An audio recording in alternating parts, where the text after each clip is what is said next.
Welcome to Cyber Synapse. This week I'm joined by Holly-Ann Martin. Holly-Ann is an author and runs a website with resources for children called Safe for Kids. I'm going to put the show notes, the link in the show notes after we've done it, but the website is actually aimed for parents to have education around sex education for younger children and especially pornography, of which Holly-Ann has authored 4 books. 4 for children and 1 for adults, actually. So that's 5 books. Can't count. Okay. Oh, we're off to a good start. Okay. So it's nice to have you here, Holly. Thanks for having me. Okay. Holly has worked with children and young people for quite some time, which is where her information for the books have come from. So what I'm going to do is hand over to Holly and let you explain about who you are, what you do, why you do it, and then we'll kind of get into the nitty-gritty. And this obviously follows on from the podcast that I did last week, which is about your brain on porn. Lovely. Well, I first started my company 10 years ago.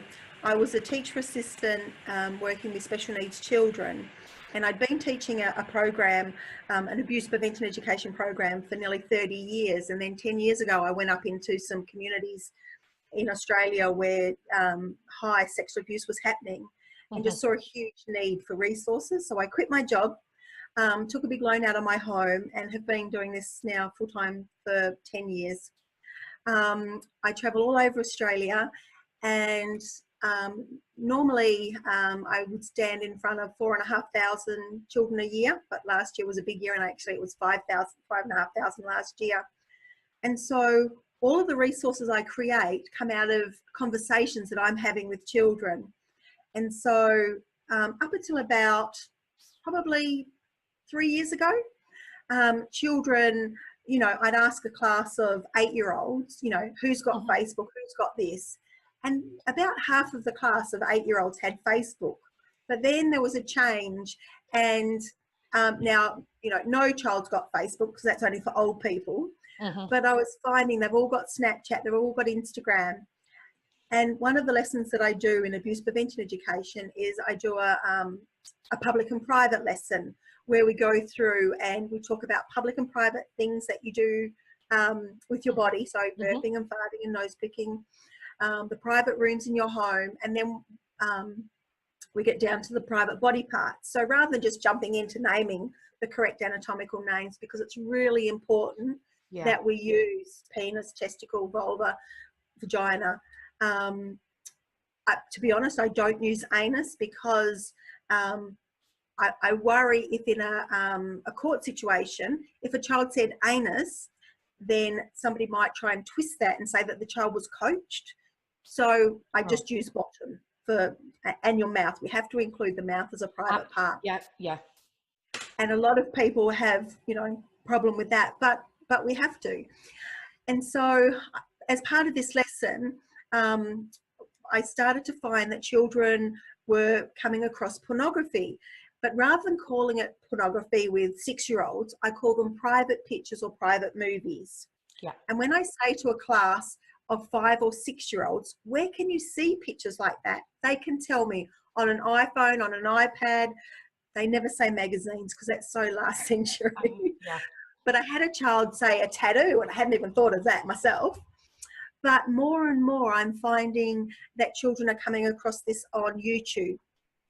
And I was in a school last year, actually, and I had 32 7-year-olds. And at the end of this lesson, I had 8 children stay behind, all to tell me their story of seeing pornography on YouTube. I hadn't asked them to, but here for the first time was somebody talking openly about seeing private pictures and private movies and how it might make you feel. And, you know, so I give children some strategies that if they see pictures like that, they're to say, that's private, and turn away. And, you know, and then they need to go and tell an adult. Now, most children won't go and tell an adult for fear of having the device taken away or getting into trouble. So because I was having all of these conversations, I had to write a book to help adults have this conversation. So when I got the idea to write a book, I went onto YouTube and I typed in Minecraft, because in Australia every 6 to 10-year-old is watching Minecraft videos on YouTube. Yeah. So I typed in Minecraft, and down the feed, one of the thumbnails had Indian porn amongst all the Minecraft videos. So I've gone, right, I'm on the right track. So in my storybook, it's about a little boy that the teacher teaches them, just like I've explained it to them. And if you see private pictures, you're to turn away and go and tell an adult. But in my story, this boy sees these inappropriate pictures, but he doesn't. He thinks he's going to get it taken away. So that night he has these nightmares. And then in the morning, he realizes he needs to go and speak to his mother. So he goes outside and talks to his mum, and she says, mate, you're not in trouble. Have you got any questions? And he says, no, mum. And then he says, oh, no, is that how people have sex? And she says, no, mate, that's not how mummy and daddy treat each other. Those people are actors. Yeah. Because I needed to be able to give adults language to have that conversation. And so when my book was coming out, I went back I thought, I'm going to be really smart here. I'm going to go in, I'm going to get that Indian porn down the feed, and I'm going to take a screenshot, write a blog, sell 1 million books. Yeah, it didn't happen, but I typed in Minecraft. The first video I clicked on had all this, it was just an ordinary Minecraft video, but it had all this swearing in it. And then down the side, every thumbnail had the Minecraft characters in different sexual positions. And so I grabbed my phone and just made a little quick, minute 30 video and posted it on my Facebook page and on my YouTube channel and things, just to alert parents, because as long as children are quiet, parents don't realize what they're getting up to on the internet. And so, it doesn't matter what you type in, you can find adult content.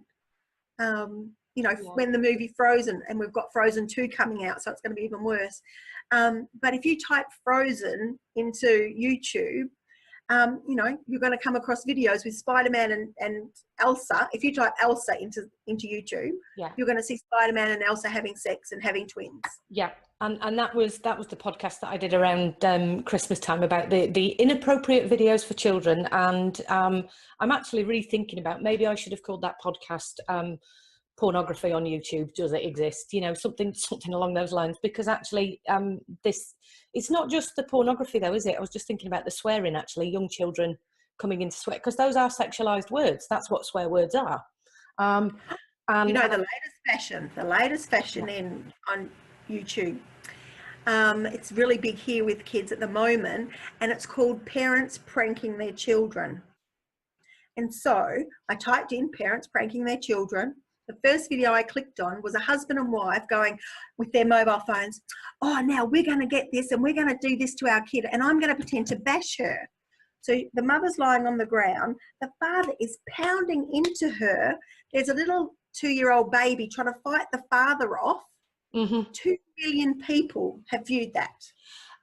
Yes, that's along the list of all of the things I've got to talk about this year. Because I've witnessed some of the videos actually where a parent, and it was horrific, but it did end up there was a huge social media blow up around it, that one of the parents had squealed at the child for getting ink everywhere, and I felt physically sick watching it. How these parents could actually make this child feel that he was in trouble, and then giggle it all off and put it up on YouTube as isn't this funny? Pranking, and we've taken a step up from what used to be called happy slapping, and we're now into this shaming, horrific abuse that happens in the name of comedy and likes and shares, and it's all about Facebook famous is so old hat. Yeah, it's big money. There's a couple, and I won't name them. They've got 2 million subscribers to their YouTube channel. So they're doing, they should be reported to child protection.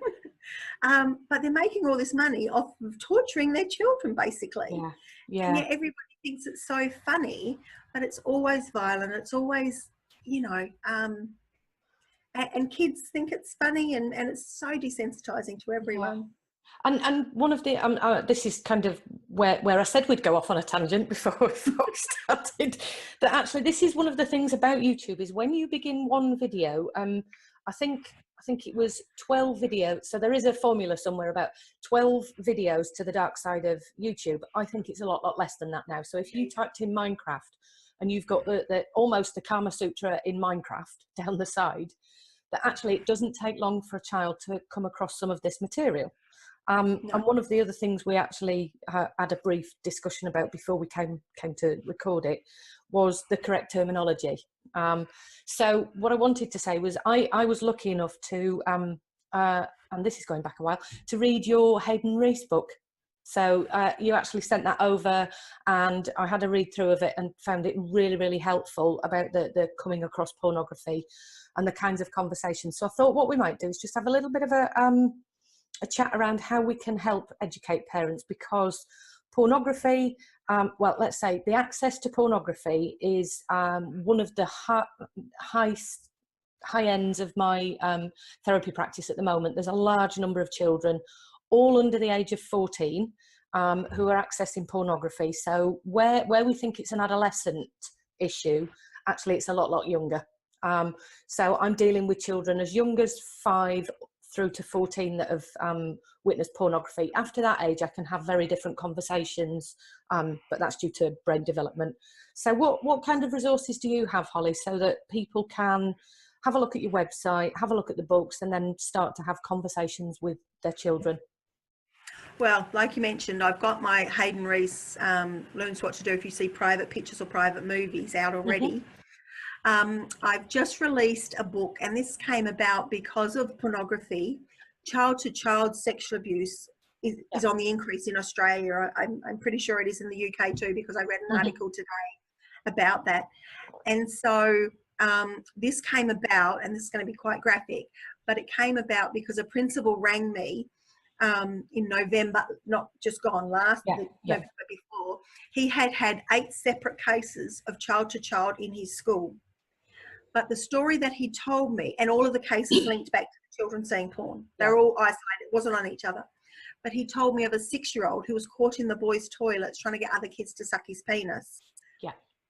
But what happened was the school handled it really well and supported him and his family and the other kids and the other parents.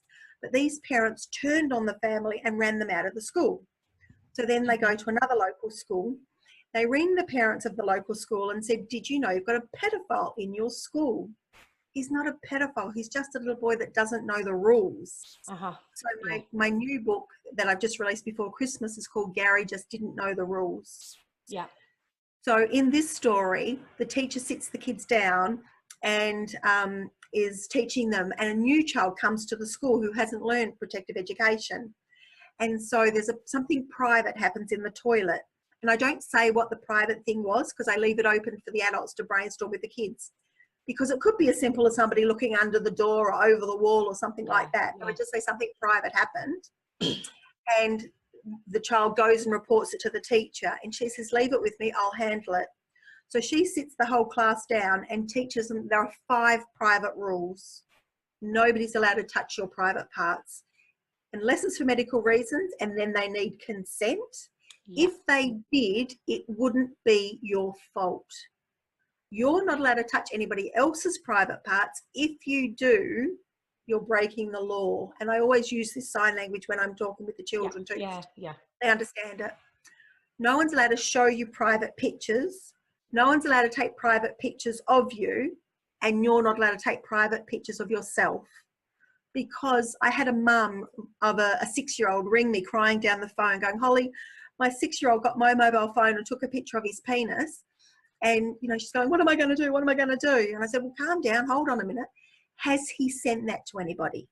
Because if he has, you could get a conviction to say you're a child sex offender. Had you realised that? And of course she hadn't. Why did the 6-year-old do it? Because he had a 14-year-old brother who was doing it. So younger kids are learning these behaviours off older kids. So again, in my book, I've just stepped it out to help adults have that conversation. We're not trying to demonise kids. A 6-year-old that, you know, I mean, you show me yours, I'll show you mine at 6 or 4 is a normal behaviour, as you know. But we're seeing more and more either oral or digital penetration, and it all stems from pornography. Because you know, when I was a child, I grew up watching cowboy and Indian movies. So when we were kids, we played cowboys and Indians. Children are seeing that and then acting it out on each other.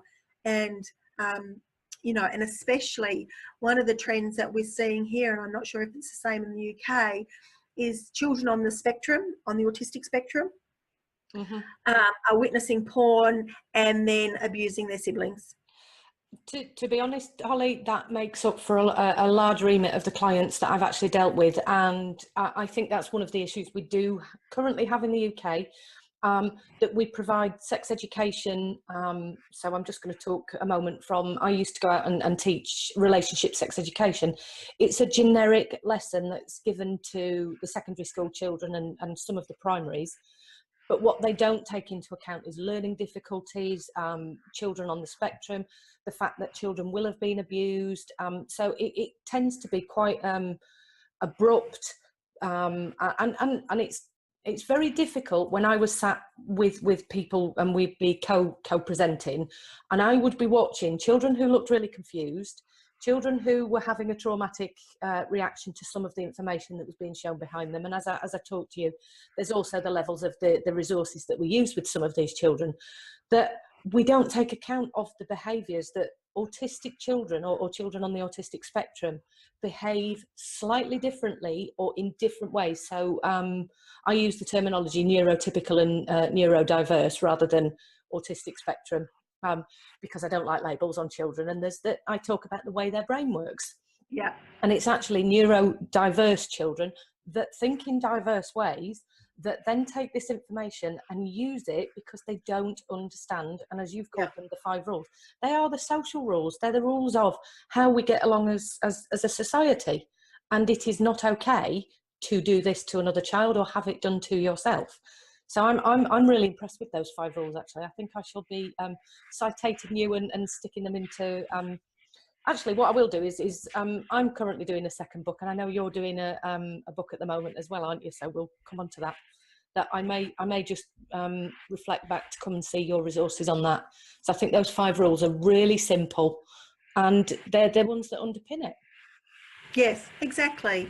And, you know, so I'm writing another book at the moment about, to help adults talk again about pornography and cyber safety, but I need to write another book about consent, because when I'm working with 14-year-old young fellas in high school, and I'll tell you a situation that I had, I've got a poster that says we can talk about anything. I've put that up on a board. I've turned around. I've got 50 14-year-olds sitting on the carpet, or sitting on chairs. Kids are on carpets, adults, teenagers on chairs. So they're on chairs. And I've turned around and the kid's got his hand up. And I said, mate, I normally give some information, then ask questions. That's how it works. And he said, no, miss, I've got a question now. I said, go on then.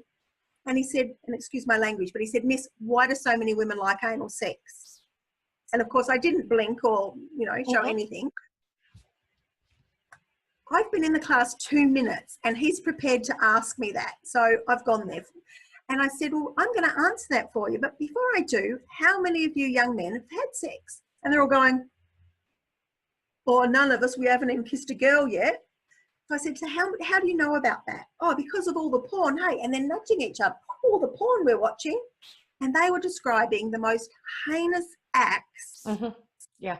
And all they could say is, but miss, it's just so funny. And I said to them, why would young fellas watch that? Oh, to learn technique, miss, to learn style. Not the right technique, and there's no style. But there is also no foreplay, no contraception, no kissing, no consent. There's nothing good about what they're watching. And they say, oh, we know it's not real, miss, but they don't realise that it is changing the way they look at women and dehumanising them. And when they just said it was so funny, I've just gone, my fear is these 14-year-olds in 10 years are going to be our future police, teachers, doctors, nurses and parents. You know, when you consider 88% of a pornographic movie is violence against women. Yeah, I think I read a statistic that said in the first 2 minutes, 80% of pornography has a misogynistic act. Yeah, and, you know, in just about every pornographic movie there is anal sex, and they just think that that's normal. Yeah. So I've just said I'll talk about anything. And so I had to go with it with these kids. Now I've got 3 male teachers up the back going, oh my gosh. Funnily enough, I haven't been invited back, but I had to. So I had to explain to these young fellas, you know, what is your bottom, and how, you know, when you're with a partner and you've got foreplay, you know, your vagina gets wet and all this, but your bottom's not made for that. So I never say don't do it. I never put my middle class, you know, values on it or whatever, but I explain to them that you need a lot of consent around that. You know, it's a muscle, so you need to exercise the muscle. You don't see them putting on lubricant and stuff like that. And these kids are just eating it up. They couldn't get enough of it. But nobody's doing that. Well, nobody in Australia is doing it like that, unfortunately. It's just, you're all going to get an STI and have a baby you don't want. And that's all we do in Australia. I think we had quite a concurrent moment on that just beforehand. Yeah, there was something about when I was teaching the RSC, we could talk about everything but the pornography. However, those were the questions that the children had all the time. I used to give them anatomical, so I would reference, well, actually, the way that the anus is made is it's kind of like an L shape. Really, it's not really in a diagonal shape. So, you know, the actual process of it is very difficult. And I think I used to like reflecting back, do you know, it takes about 24 hours to make a 2-minute video for the children. So actually, what you see is 24 hours worth of painstakingly cut, edited, because in the pornography industry, as we're aware, and I think this was the conversation I had with Gary last week, we're getting to acts which are, because it's a pornography industry, so they really want to make money. So what they're doing is they're escalating the kinds of behaviours. So we've gone from anal sex to, I think I mentioned last week, the process of gagging. So that's quite a conversation that I've had with children in therapy. Then there's something called prolapse pornography, which has been a conversation that I've had with another therapist. And so this was in 2016, 2017, just as it was turning the year. That was a conversation I had about, well, if that's now the new thing, what does it take for the actors? So I quite liked when you talked about these are actors. Quite a lot of them actually are actors that are being given lots and lots of money and lots of drugs to escalate their behaviour as well. So it's not really how it's normally done between 2 consenting adults. And yeah, I'm singing from the same song sheet here. Consent needs to begin all the way back in toddlerhood. And I know that one of my colleagues went on television and talked about consent a while ago, and so many people said, so what, now we can't tickle our children and now we can't hold them, and it's almost like people don't quite grasp what it is that we're trying to aim at in this, or with this particular viewpoint, that actually what we're talking about is it needs to be 2 consenting adults. And that's the issue, isn't it? Is when you're not an adult, you can't consent. I'd love to take a film crew in just to see how honest and open young people are. Not so much girls. Girls are a bit more reserved, but boys, they could be discussing a football match, or they could be discussing, you know, really heinous things. They're just so blasé about it. But when I had these young fellas, I said to them, so how much do you think a porn star would make for a movie? And they've gone, $1 million, $500,000. I said, well, it's surprised you to know they get the girls get paid more than the blokes, and they get $1,000. What do you think they do with that 1,000? And they've gone, oh, for that? And so they're really shocked. And then I said, what do you think they do with it? And one young fella goes, oh, buy costumes. And I said, mate, I don't know what you're watching, but the stuff that I know of, there's not too many costumes. Yeah. I said, you know, it goes on either in their arm or up their nose. They use that on drugs or alcohol to, you know, they have to do that to do the next movie and stuff like that. And these young fellas, when you made it real for them, they were horrified. Yeah. You know, porn stars kill themselves because of the, you know, mental health problems and stuff like that. And so I think that's how we need to educate young people to bring it back, to find some empathy there, because it's not just a piece of meat that somebody does something to. Yeah. And it is all, you know, it's all about the bloke getting off and coming all over your face or whatever. Whereas, you know, and people then start going, oh, well, what about ethical porn? I don't think. Yeah, I think the word pornography takes the word etiquette. That's like an oxymoron. It's definitely an oxymoron. Oh, but it's made by women and there's a storyline.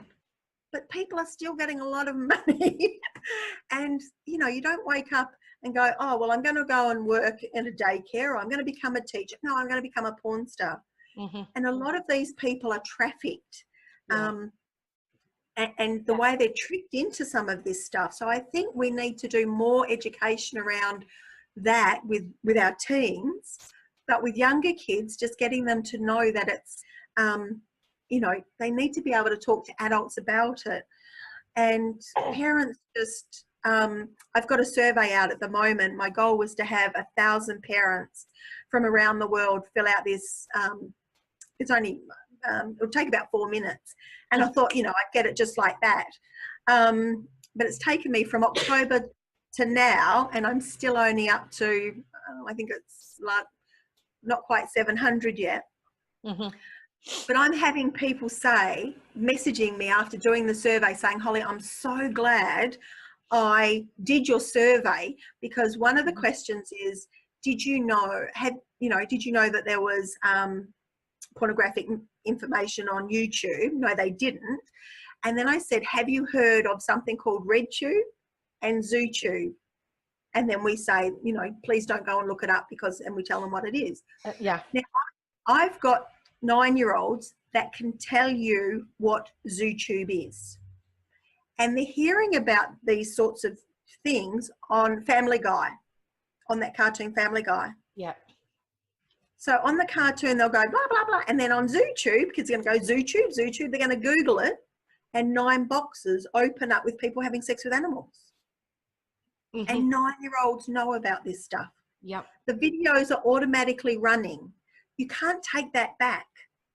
Absolutely. And do you know what, Holly, this is where I started years ago with the idea of cyber trauma. And it was actually because children were coming across this kind of material, of which I will speak to you when we've done off here, because I'm not going to give it out to the public at the moment, but I'll say more on that when we've finished talking. Where have I gone? Back to what I'm talking about. Yes, the fact is, when you see an image like that, it's in. You can't get rid of it. And I've had conversations around necrophilia porn, bestiality porn, which is what we're talking about. And there's almost this level of, we are talking about pornography made by the pornography industry, but actually on these websites, there are a huge amount of webcam girls. There are the couples at home. There's the fact that somebody's uploaded something without the permission of somebody else.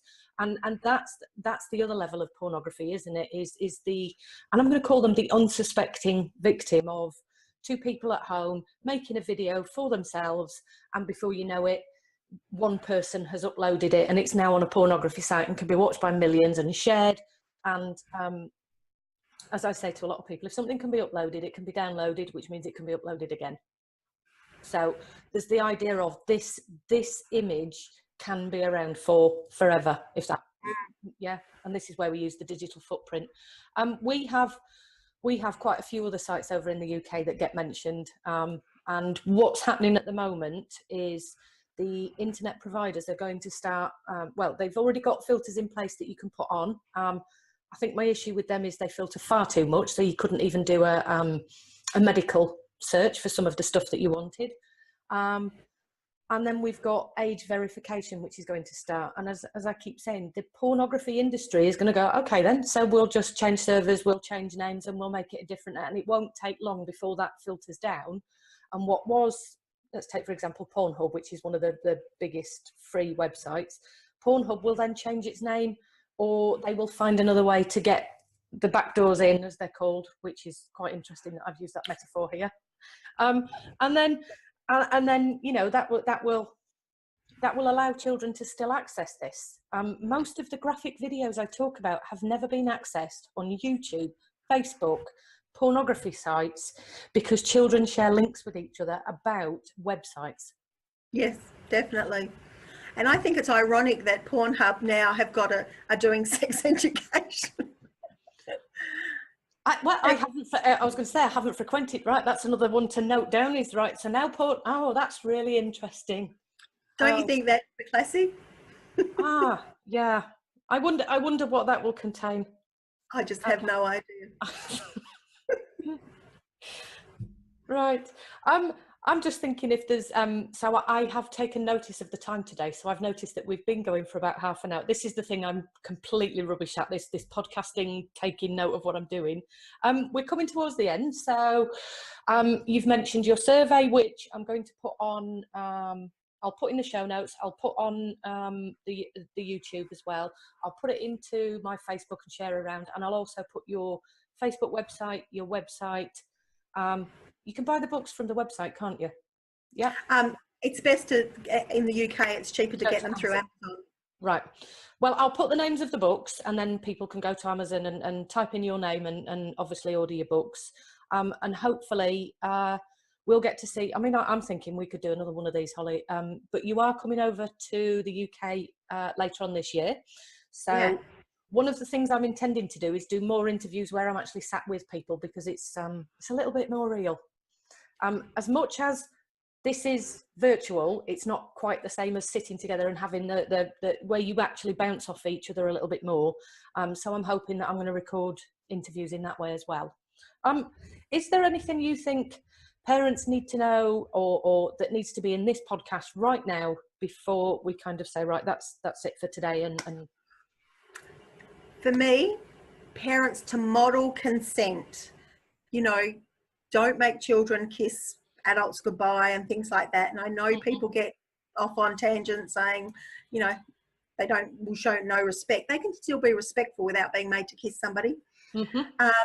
It's so important that children use the correct anatomical names, because we had our most renowned expert in Australia was actually an ex-UK Bobby.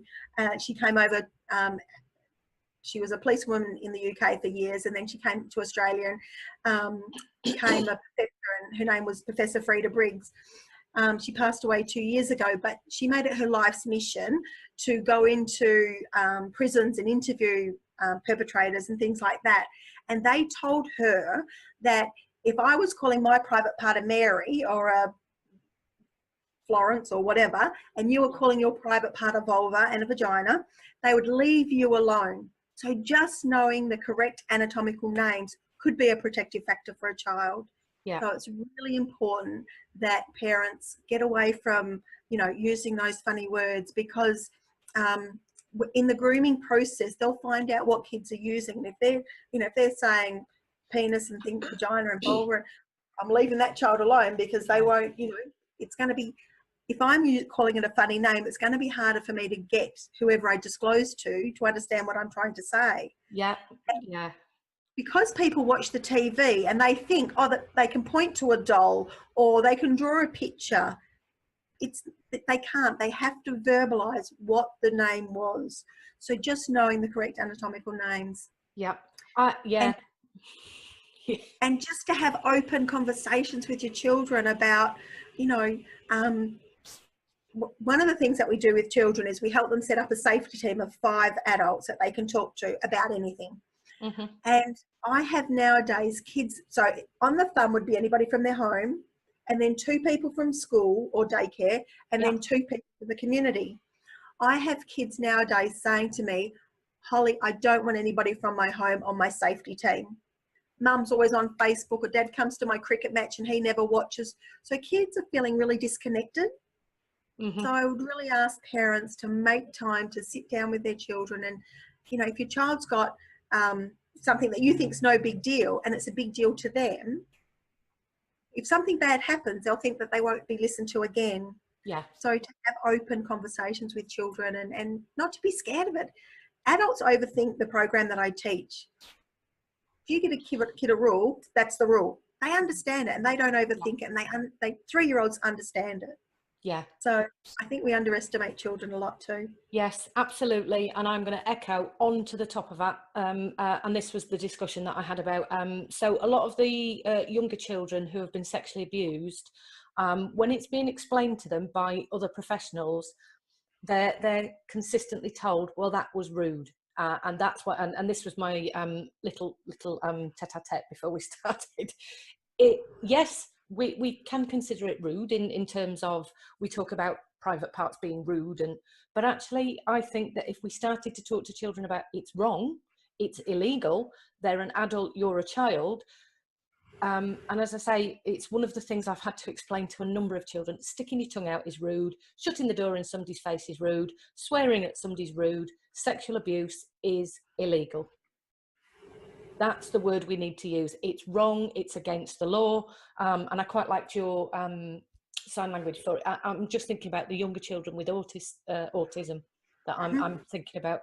When I'm trying to explain to them that no, it wasn't rude in terms of what that actually means.